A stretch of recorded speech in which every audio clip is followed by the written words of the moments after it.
Welcome in, everybody. Joe Quills here with you on this Wednesday. I had to think what night it is. This is a weekend I'm working. I'm usually off yesterday or today, but actually, I'm usually off today, Wednesday. But since it's since it's Friday this week, I'm taking off so I can make sure I don't work too many days in a row. I am working. I was working today, so I'm off on Friday.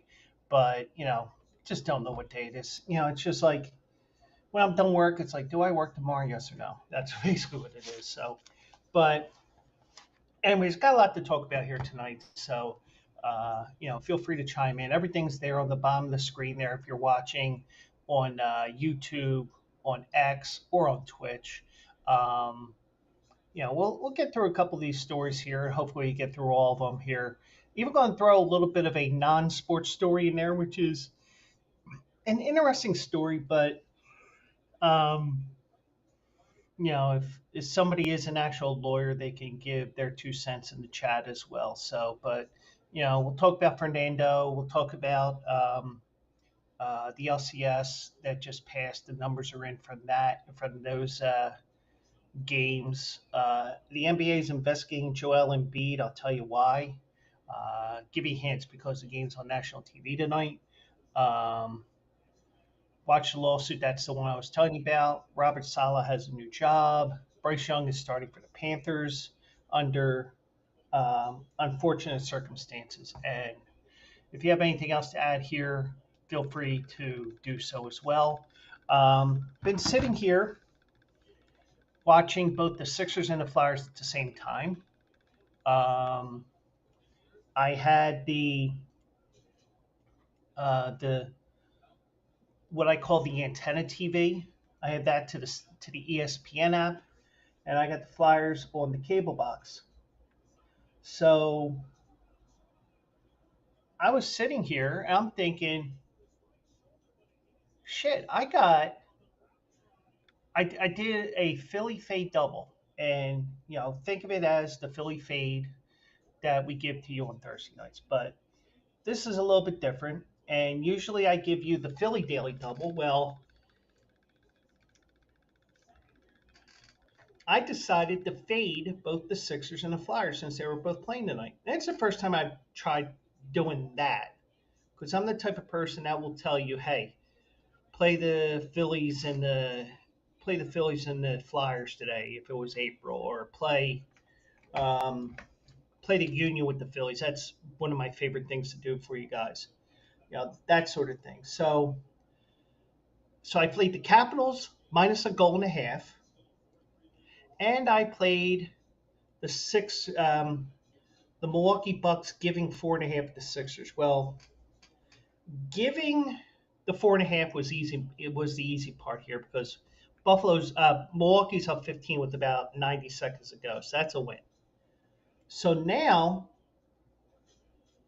so it was a close game in the first quarter. Milwaukee did their thing in the second quarter because the Sixers are shorthanded tonight.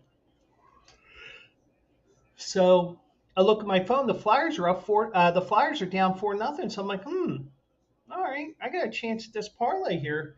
Got a chance to not even worry about it. Well,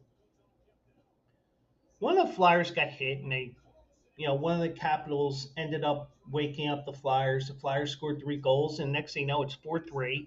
I'm giving a goal and a half, so now I'm sweating this parlay because Washington decides, oh well, you know we see that the Sixers are losing big. We'll fuck around with Joe for a couple hours. So it's 4-3 with 6 minutes left. That game's on TNT. Probably about 5 minutes because my cable box is so damn slow. But hopefully I can get an empty netter here so I can hit that parlay, um, which was on FanDuel today. So, but we'll see if we get a winner. I'm sorry, the caffeine is starting to wear off of me. I do apologize. So let's get to it here. And I never turned my light on here, so let me do that and go a little bit of that. All right, so there we go. I'll be able to see a little bit too. Um, so, after the show ended, it was announced that Fernando Valenzuela passed away at the age of 63. Phillies legend, note the sarcasm on that, but he was a Dodgers legend. But with how I call Phillies legends when they're not, kind of like the the player that's washed up or anything like that. Um, but he passed away at 63, and a couple weeks ago, when he announced that he was stepping away from the broadcasting booth a couple weeks ago, um, I think I did say it, and if I didn't, so be it. I said something along the lines of, "He does not look good," and I'm guessing whatever he had was why he looked so frail and thin, and why he maybe why he passed away. The Dodgers did not release any details on the cause of death. We don't need to know it, in my opinion. But I'm sure it'll be. I'm sure it'll be announced later on. But yeah, it was an unfortunate thing, and way too young. I mean, seriously, when you're only 63 years old, we're in that portion of life here and everything where you say, when you say 63 is way too young, and it's the way we are now, and we are living a little older with each generation, and way too young, if you ask me. No details for the cause of death. Um, his death comes as the Dodgers prepare to open the World Series on Friday night at home against the Yankees. Um, Rob Manfred said Valenzuela will be honored during the series. No other details from what I've seen so far. And, uh, I mean, the timing sucks too. But after pitching for the major leagues in the majors for 17 seasons, he served as a Spanish language broadcaster for the Dodgers. Um, he stepped away from his broadcasting duties, as I said, before the start of playoffs to focus on his health. Um, he was called up late. Just giving background on his career, he was called up late in the 1980 season as a reliever. Uh, he was born in Navajo, Mexico. At least I think that's how it's pronounced. Took the baseball world by storm during the strike's short '81 season. Um, he ended up being the starter on opening day after Jerry Royce was injured the day before. Tommy Lasorda went to him and said, "Hey, you're starting," and the rest is history for that season and his career. Um, Fernando Mania was a big thing in LA because the Mexican population there, and a lot of the Mexicans and Latinos would go to the games. Um, and also he also had a unique pitching motion where he would glance skyward at the apex of his windup, and his signature pitch was a screwball. You just spin your hand the other way, which is even less comfortable than throwing a curveball. Um, but the Latino fans would turn out in large numbers, both home and on the road, for El Toro, as he was called. Um, he was never elected to the Baseball Hall of Fame, but he does have several artifacts in the Hall, including a signed baseball from his no hitter in 1990. And that no hitter is a unique no hitter because of the fact that it was the second no hitter that day. Dave Stewart, another Phillies legend, was with Oakland at the time, and he threw a no hitter against the Blue Jays, I believe. Um, I know Dave Stewart threw the no hitter, but I don't know. I think it was in Toronto. If I'm wrong, then so be it. But um, So he Spanish language announcer Jaime Herron said his character was unbelievable, his charisma was unbelievable. The fact that he came here to the major leagues after spending just a few weeks in San Antonio Double A, and from the beginning he was just amazing, and the people fell in love with him. And you like I said about me this year was about growing my brand, and you know, even before we started talking about that, that was definitely something he did back in the day. So, so he did create a. Um, he did help create Fernando Mania in LA. He finished the 81 season at 13-7 with a 2.48 ERA.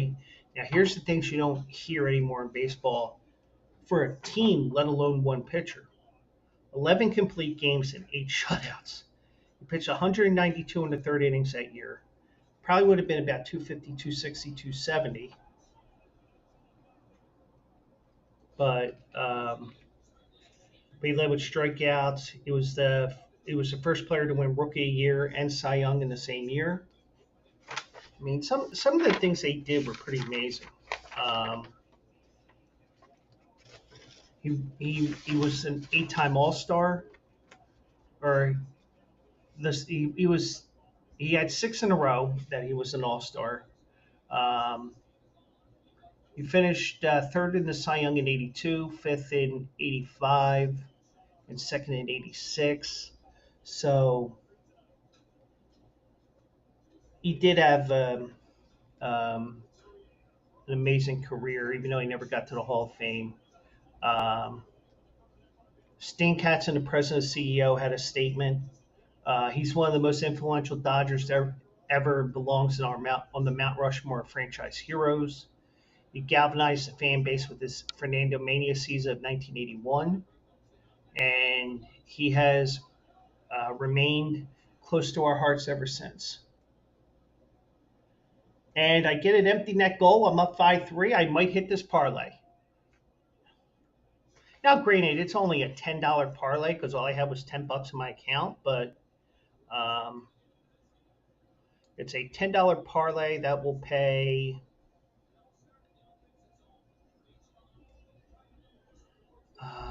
Let's see. And I know I'm talking about somebody dying, and I'm worried about a fucking parlay. I know, real classy, Joe. It's a $10 parlay. It's going to pay 53.64. So yeah, real classy, Joe. Um, but anyways, and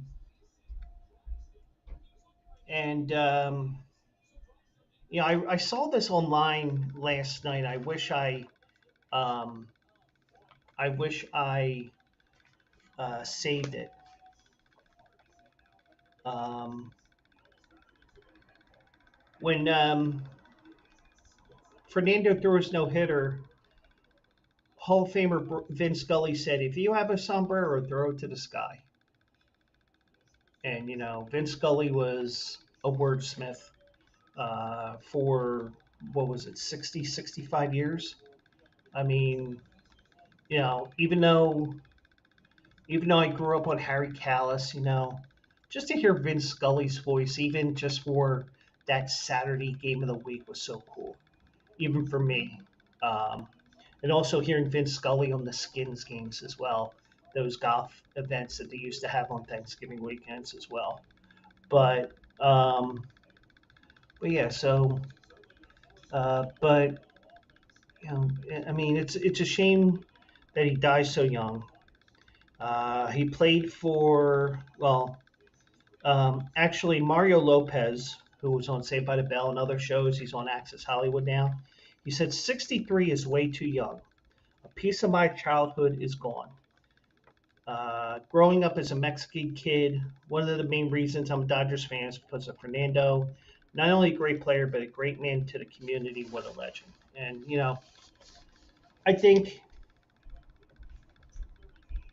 I think even if he did not pass away, that would be something that you would hear from many of the um, fans in LA and fans around the world, and especially, I mean, not just the Latino community as well, um, but you know, but it is a sad day that he passed away, and he did. Let me see if I can find here what I'm looking for here. Just give you an idea. I mean, because I did see he even pitched when he was with the Padres. He pitched a game in Mexico, which had to be a real emotional thing because he got to play in his home country, a major league game in his home country. Um, he was released by the Dodgers in 1991, days before the season started, unceremoniously, I might add.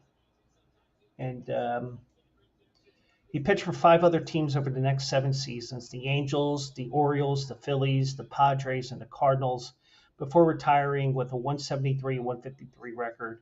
Um, you know, he he was a top knot pitcher. Then he had a shoulder injury, and he did survive. He did make a 17-year career out of it, but he wasn't the same after those injuries. But he was a legend at LA. Nobody wore that number again after he left the Dodgers. They made sure they knew, even though they had to let him go, they knew that they had to make sure nobody will wear that number again. And that's also something the Phillies do. The Phillies are also at the point where they only retire numbers for Hall of Famers. And you got to have a rare exception. And Richie, now I don't know if this was um, before this edict or rule or whatever you want to call it in Philadelphia. In the late 70s or early 80s, Richie Ashburn's number one was retired. So, um, but he didn't get into the Hall of Fame until the late 90s, right before he passed. So you do have, um, so you did, you kind of had a precedent, but it's like, well, was that mandate in play for the Phillies because they had a couple of ownership changes? And even within the ownership change, you had uh, different guys in command within that same ownership. But the Phillies held true to that. You must be in the Hall of Fame, and they did it with. And the Phillies made an exception for Dick Allen, and unfortunately, he passed away a few months after his number was retired, and and I'm just wondering if maybe the Dodgers knew what was going on with Fernando, that they retired his number last year during the 2023 season, because um, you just have to remember that there sometimes is an exception to the rule. And I think in this case, there was, with someone like Fernando Valenzuela, even though he never got to be into the Hall of Fame, I think they knew how special he was, not just on the field, but in the community. And, it's just it was the right thing to do. And, you know, um, and his number was retired. I mean, it was a fascinating. I mean, he had a um, fascinating thing here. Like, for example, with the Phillies, and I'm just trying to compare what I know about the Phillies. Like, for example, um, Jimmy Rollins 11, which should be unretired because he's not getting in the Hall of Fame. Chase Utley's 26. I think Ryan Howard's 6 hasn't been worn since he retired. Cole Hamels 35 started to go back into circulation. But for the most part, if you're a legendary player, you do your number is not available, and that's what they did with the Dodgers for all those years. They made sure that nobody wore that number again, and it was a um, you know the Dodgers knew they still had special players, just but they had this rule, they had this mandate that if we retire this number, do we have to retire Steve Garvey's number because he not only was he a great first baseman, he also played in what 1,400 games in a row. Now it's a drop in the bucket to Cal Ripken, but it was the National League record at the time. So, but it's interesting to see. But unfortunately, um, Fernando is going at the age of 63, and um, I'm sure they will have a patch on the uniforms for the Dodgers. Uh, I don't. I mean, I haven't heard anything. I haven't. I mean, I haven't even looked. But um, but a legendary pitcher, even though he won't be in the Hall of Fame, unless somebody posthumously puts him in through the Veterans Committee or whatever they call it now. He's still a major part of MLB history, and unfortunately, he died way too young. I mean, you know, 63 is very young, and rest in peace, Fernando, and um, condolences to the family, his friends, and everybody in the LA Dodger organization as well. So, but we're going to get to a little more happier, I guess, happier, more interesting. Also, um, a little bit. Oh, really? Some thought-provoking stories here because um, one thing I noticed was um, one thing I did notice today is that the Major League Baseball Championship Series numbers are in, and they had their most viewed League Championship Series round since 2017. Now, granted, it helped that you had both New York teams playing as well as your top market in LA. It would have been nice if maybe Philadelphia was in there because you would have had another gigantic market, and who knows, maybe that 5.35 million viewers would be in about 7 or 8. But you know, but um, but you did have 5.35 million viewers for the two series on Fox, FS1, and TBS. Well, the thing is, and I say this even though um, it's not necessarily the case, but as I'm turning off my one TV here, because I can do that on my phone here. But the one thing is with back, and I said it a couple of days ago, maybe a week ago, whatever. You know, when I was a kid, there were only three major network options in the United States. It was CBS, ABC, and NBC. Then Fox came around, then CW, and whatever iteration it was of those.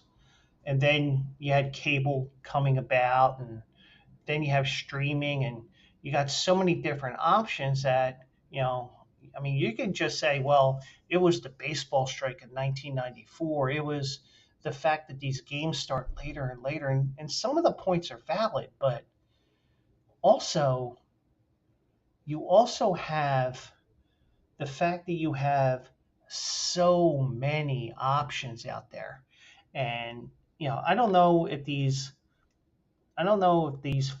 5.35s are just people watching live on regular TV, or is it factoring streaming or anything like that. Um, but it does seem a little low. But but they are the highest numbers that MLB has had since 2017. But there's so many different options out there between Netflix and YouTube and Hulu and Paramount Plus and you know ESPN Plus, ESPN 8 The Ocho, You name all these different platforms. I made a couple up just for shits and giggles there. You do have so many different options now that you do have choices where instead of watching Major League Baseball, you can say, well, guess what?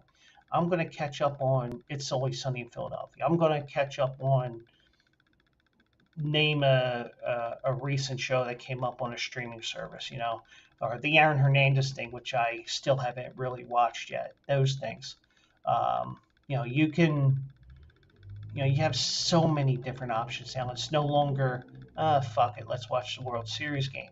Now it's, I can watch this, I can watch that, I can watch a movie online. I can do this online. And there's so many options right now. That's another reason why these ratings are in the tank, because we don't necessarily look at it as, well, the numbers are down, but the numbers are down because of, nobody really says why they're down. And yeah, some people have aged out of baseball, because the viewers are getting older and older, and some have passed on. And the younger people, they don't want to sit there for 3.5 hours. Now, granted, I'm the type of person where, I don't really want to sit there with 3.5 hour game, but if it's either my team that's playing or it's a playoff game that's very interesting, if you're sitting there at a game and it's a 3.5, 4 hour game, I don't have a problem sitting there for 3.5, 4 hours if it's an exciting game. So it's not that I don't want to do that. It's just that um, I just believe that you could do different ways of, you got all these different ways of watching sports now. Now, this number is a little skewed, but game one of the NLCS on October 13th between the Mets and the Dodgers. That was a game that was on Fox as opposed to FS1. Between the United States and Japan, 20.6 million viewers. Now, granted, 12.1 was an average for the Japanese viewers, so you're still looking at almost 8 million viewers who stuck around after football to watch that game. And you had New York and LA, so that's something that Fox really loved. The most viewed game, 12.1 was the most in Japan's history. So they did have a large number for that, obviously because of the Shohei Ohtani and Yamamoto. Fox and FS1 averaged 5.62 million on the NLCS. The ALCS averaged 4.9 million. So they both had some good numbers this year. The Game 5 of the ALCS averaged 5.6 million viewers, a 33% increase over Game 5 of last year's ALCS between the Astros and the Rangers. So, but Mike Mulvihill of Fox, president of Insight Analytics, said, I think we're expecting at least a 5-year high, and I think it's realistically maybe we can get to an 8-year high. It's been a nice surprise if we did that. But when you think about Fox's history of baseball, at one time we thought it'd be amazing if Boston ever broke through and won the World Series. But guess what? They did. And they were wondering someday will the Cubs win the World Series? They did in 2016. That's sort of the last thing that we've never had that we have now. That really isn't there now, but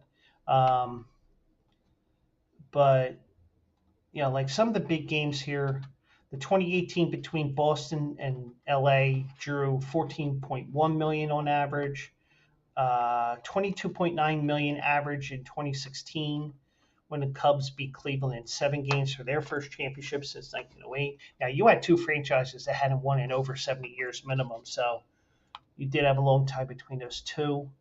Um, Now, the numbers that you're looking at here, um,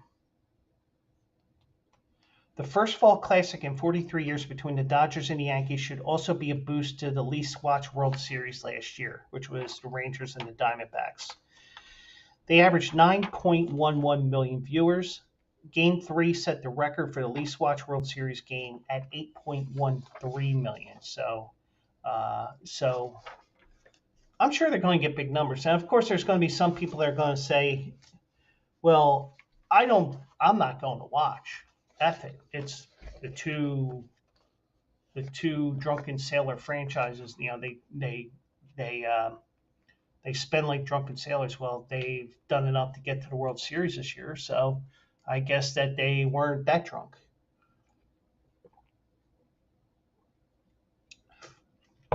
But so we'll see what happens with that. I don't know what the ratings were for the Sixers game tonight, but one guy that they did not see tonight was Joel Embiid, and they are ramping him up, finger quotes. And the NBA is likely to begin an investigation later this week into the lack of participation of Joel Embiid. Sources told ESPN today. He didn't play in the preseason for what the team called a left knee injury management. They, and it's not just the Sixers; it's all franchises. Load management. They come up with these goofy ass names for this shit. So he's missing 3 games this week. The opener today against Milwaukee, Friday against Toronto, and Sunday against the Raptors. Now, if this game was done on national TV, I'm guessing that they may investigate, but it wouldn't be as newsworthy as it is right now. But anytime a star player misses a nationally televised game, the NBA investigates. And it's typical for the NBA to review a team anytime a superstar player misses a nationally televised game, as per the player participation policy that went into effect a year or two ago. Sixers said Embiid is responding well to his individualized plan and will ramp up his return to play activities this week, including going through the scrimmages. But you do have you got a lot of red flags here that are going to happen. And I saw somebody post from WIP, and I kind of was thinking this way too. And I don't know if somebody else is thinking this as well. I know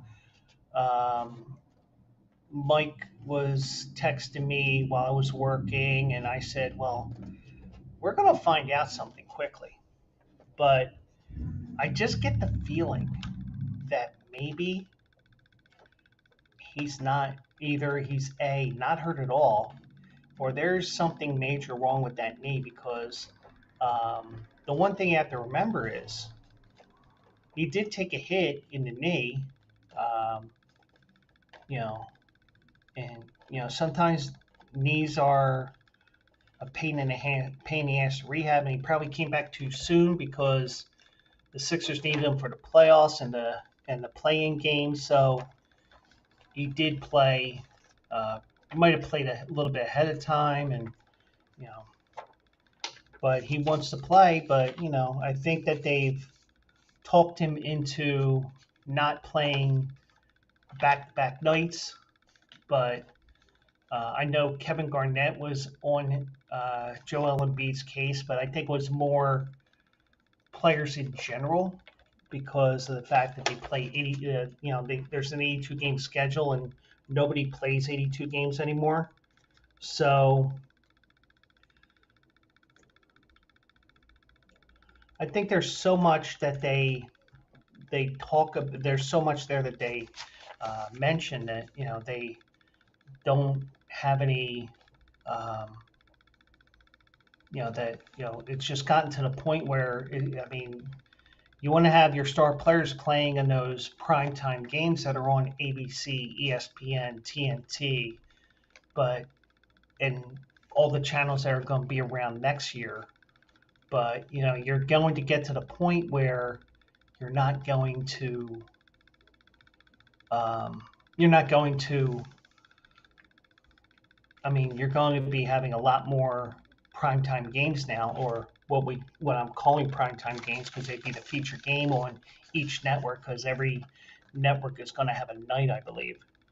But um, so the strategy for Embiid, well, this new normal, it's a strategy to keep the former NBA MVP healthy in the postseason.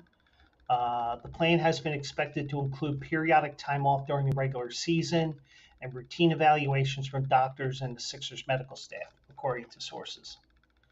Daryl Morey told Tim Bontemps, I hope I pronounced it right, earlier this month that the Sixers would try to keep both Embiid and Paul George out of back-to-back games this season. Now, does that mean that they both don't play on the same day, or do you say, well, if the Sixers play Saturday and Sunday, well, we won't play Embiid on Saturday, and we won't play George on Sunday. I don't know how it's going to work. I guess we just have to wait and see. But I don't think you necessarily want to have both guys out at the same time. But with getting Embiid ready for the season per this plan, and George hyperextended his knee, so you do have some issues going on right now. Now, Morey said, we're going to be smart about it. Part of being smart about is having both Paul and Joel probably not play many back-to-backs, if any. Now, the problem with that is you're going to have situations where you're going to have nationally televised games, and so many different things that are going on here. So, Embiid told Bontemps that if I had to guess, I probably will never play back-to-backs the rest of my career. Embiid lost 25 to 30 pounds. He expects to lose more. He'll continue to wear a brace on his left knee, despite it being something he would prefer not to do, instead opting to keep it structurally stable and protected as possible. So that tells me there may still be a problem. Embiid played in only 39 games last year. If you remember, he had that knee injury. He returned in time to play the Knicks in the playoffs. He was less than 100%. Then he had Bell's palsy during the series. And then he played for the Olympics in the summer. But I think we're going to see one of two things here with Joel Embiid. We're either A, going to have a major fine to the Sixers because they just decide, oh, we're not getting him ready. The hell with that. Or two, we're going to find out how bad Joel's left knee is, or any other injury that he has. But I think that you want to try to keep things as quiet as possible. But when you have a nationally televised game, and they're like, I don't think so. But I could see why the NBA is going to investigate. But I think the one thing you do is, and maybe you can do it. Maybe it's not feasible, or there isn't a way of doing it. Maybe have the trainers to be NBA office employees and not necessarily the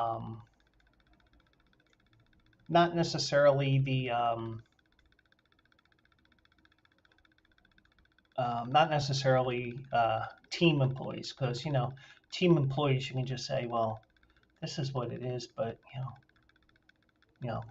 hush hush. But that's just me. So, but I just think that it doesn't sound good that even though the NBA is going to investigate no matter what because it was a national game, but I think that we're going to learn something here. Either the Sixers totally fake this, or Joel's got a really fucked up knee. But we're going to find something out, and we'll see what happens with that. So now, if Joel was down the Wildwood this weekend, and I should have seen if I can find it on YouTube. Maybe I could have made it as a sound drop or whatever. If you ever been down to Wildwood, New Jersey, you would hear, "Watch a tram car, please. Watch a tram car, please." Well,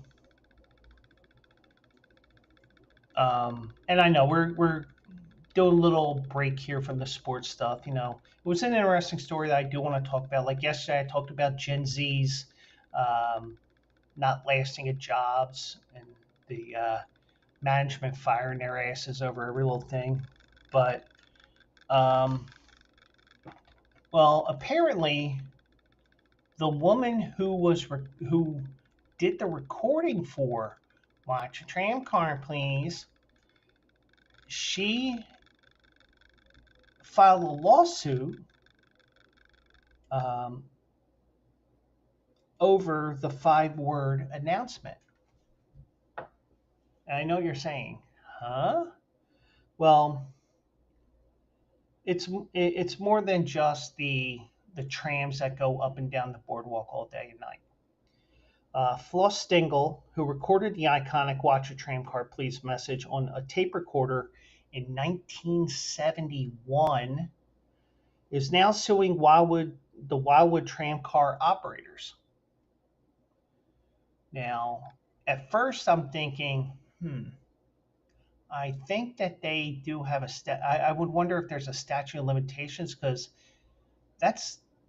that recording, which I'm sure was enhanced numerous times over the years, is older than me. But the lawsuit alleges that Stingle's voice recorder has been used without her explicit consent. On Tuesday, she stood with her lawyer in front of the tram car store and announced the lawsuit. She said, "I just spoke into a recorder and then it's been used ever since. That's making money on the toys and don't get anything out of that." So they're using it on products as well, not just for um, the actual trams. So the phrase has appeared in television, in documentaries, apparel, and even toys. The lawsuit was filed against the city of Wildwood and several Wildwood entities and businesses. Stengel lawyers claim millions of dollars were made using her voice for commercial purposes. She's not been paid a single penny for this, said Emike Igwe, Stengel's attorney. All she's received is free tram car tickets, which she usually gives away. We're just asking for what's fair for using her voice for over 50 years, which the city of Wildwood has used in brochures and has used to attract tourism to the boardwalk. Now, the thing is, I don't know how you would defend this. I don't know how this would be presented. I don't know how the jurisdiction would work, because I think that once they went to selling toys and other things like that, where you would hear her voice, "Watch a tram car, please," that's when you lose the opportunity to make some royalties on it.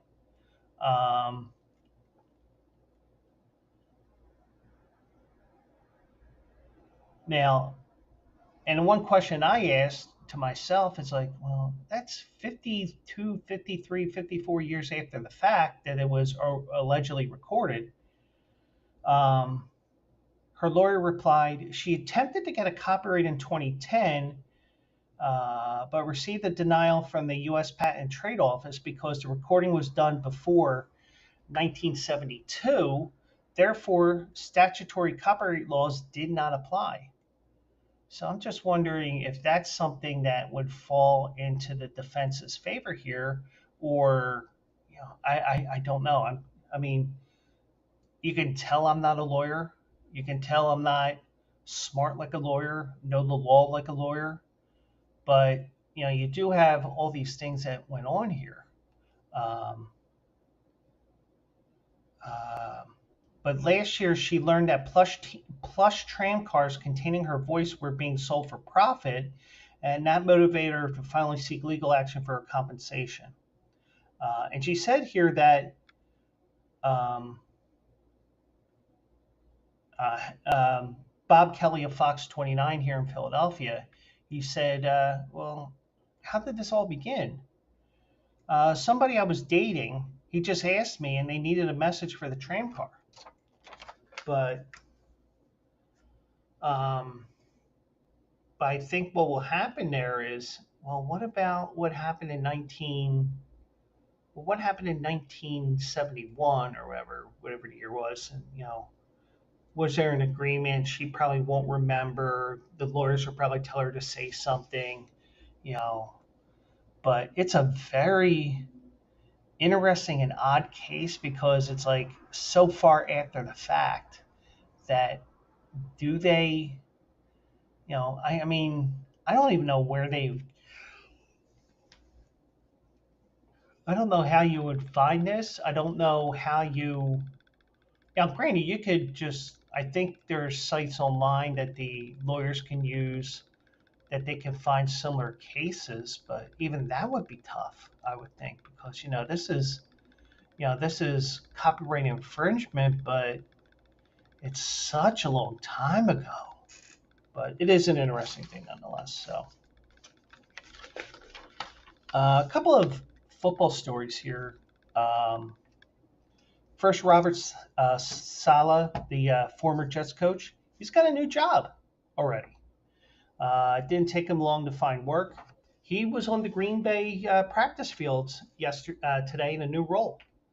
Packers coach Matt LaFleur enlisted his longtime friend to help with the team. And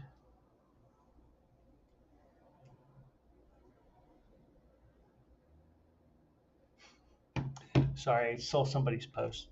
Um,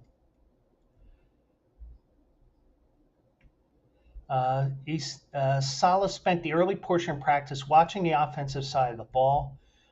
He will work with LaFleur, who calls the offensive plays, and the rest of the offensive staff to offer a defensive perspective. I think some teams have been doing this over the last couple of years in the NFL. I think the Eagles tried to do it and it failed miserably, like a lot of things do with the Eagles lately. Um, Saleh will work with the Packers through Thursday this week and called his role fluid. But I mean, they've known each other for a while. They first worked together at Central Michigan University as graduate assistants in 2004. In 2008, Saleh persuaded then Houston Texans coach Gary Kubiak to bring LaFleur aboard as an offensive assistant. They're so close that LaFleur was the best man at Saleh's wedding a few years ago. Uh, and Saleh even hired LaFleur's brother Mike to be his offensive coordinator for the Jets. So they have known each other for a long time, and obviously you do that.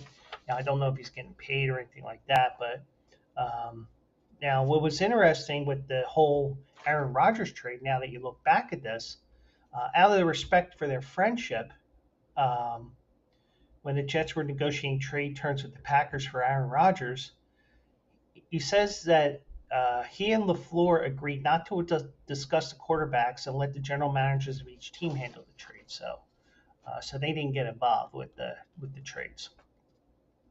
Um, so, but if you're asking, the Packers do not play the Jets this season, so we don't get that um, added added added hype for the game. And LaFleur did hire Aubrey Pleasant in 2022 midseason, shortly after he's let go as defensive backs coach with the Lions. He did the same thing, assisted the offensive staff for the rest of that season. giving a defensive perspective. So that's something that they have been doing over the last couple of years, and we'll see if that helps them as well. Interesting thing that I saw today. Um, just want to remind you about Rebet, and I need to pull something up here first. So 1 second.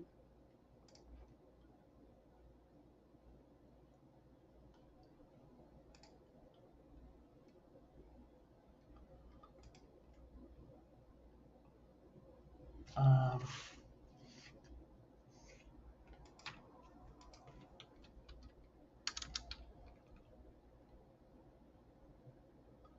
let me see here.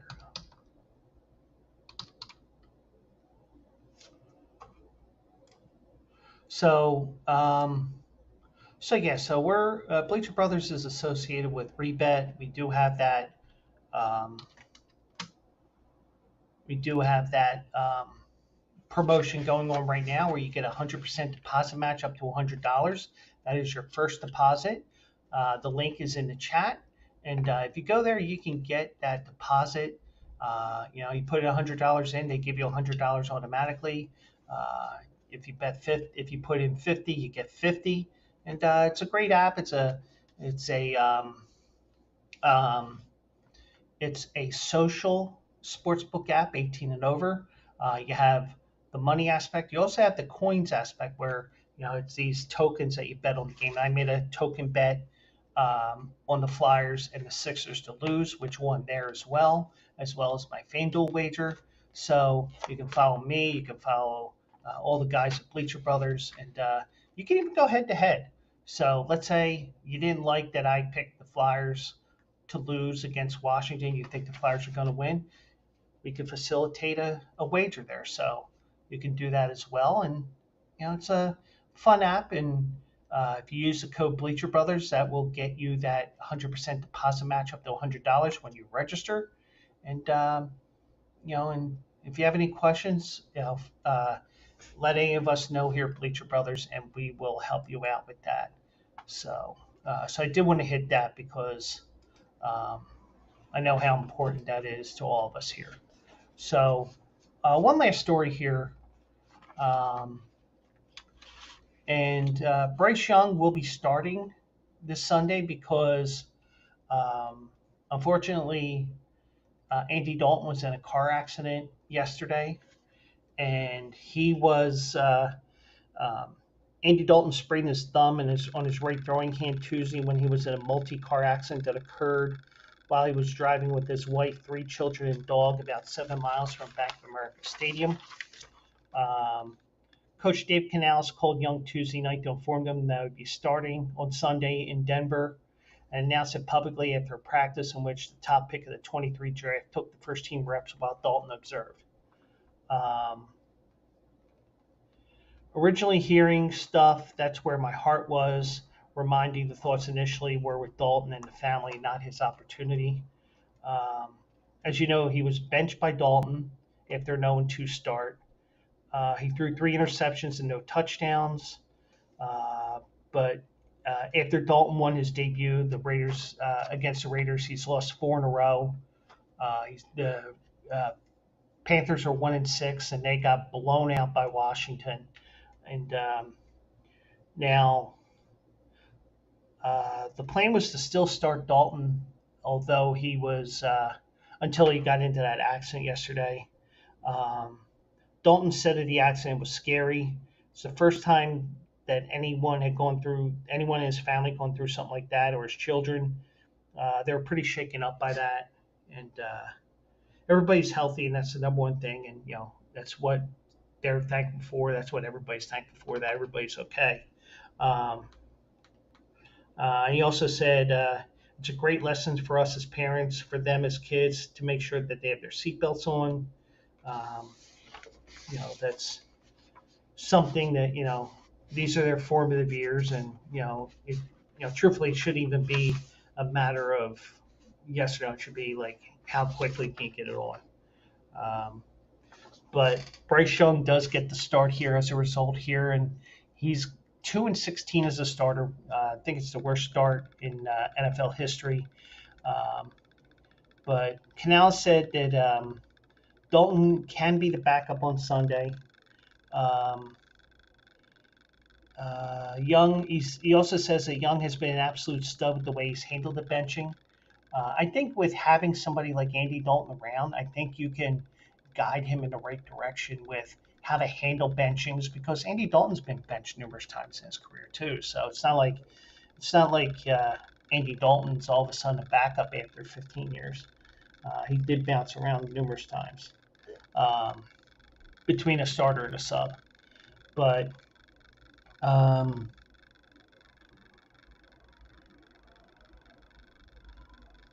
uh, Canal said he's been engaged the whole time. We've had great football conversations during the week, fine tuning our game plans on the sideline, talking through things. He approached everything with such class and integrity. This hard situation. Now let's get it back. Let's get back out there and play some football. So, I mean, it may be that it is a learning thing for him, and maybe he did need that opportunity away for a couple weeks. Now, it's not ideal in football, but the thing is, when you're stinking out the joint as bad as he is, but you just wonder if maybe it's the whole organization because they're the worst organization in football right now by far. And they don't even have an easy schedule here. Well, they do. Well, they do play Denver, but then they play the Giants. They play New Orleans and the Giants before the bye week, and you do have. Well, that Giants game is in Germany too, um, so you do have a tough stretch there. I mean, it's not world beaters, but every game is going to be tough when you're 1-6 and you're not competitive. But Jadeveon Clowney expects to be back. Um, but it'll be, hopefully, you don't want to see somebody fail miserably. And in some regards, you wonder, is a change of scenery better for him, or is he one of the many first round picks that flame out? Um, but you don't lose a job because of injury, but you know, can he take advantage of the situation? That's what's important. And you don't want to end up Wally Pip the Andy Dalton, but um, but don't ask, because they say you don't usually lose your starting job due to injury, but don't say that to Drew Bledsoe because we all know what happened when Tom Brady took over for Drew Bledsoe, and we know that Tom Brady ended up winning the Super Bowl that year. So, but but that is going to be it. This is just a quickie show here tonight. Um, and we'll do it live again tomorrow. This time at the normal 9 o'clock time. We'll have more interaction, and we'll have a lot more people in here, and we'll see if we can go the full 2 hours as well, and we'll have some fun here. So I do appreciate everybody watching on YouTube, on X, and also on my Twitch. And we will do it live again tomorrow at 9 o'clock. And thank you all for joining me tonight. And hopefully, uh, you know, we'll we'll do it again in 22 hours. So have a great night, everybody, and I will see you tomorrow.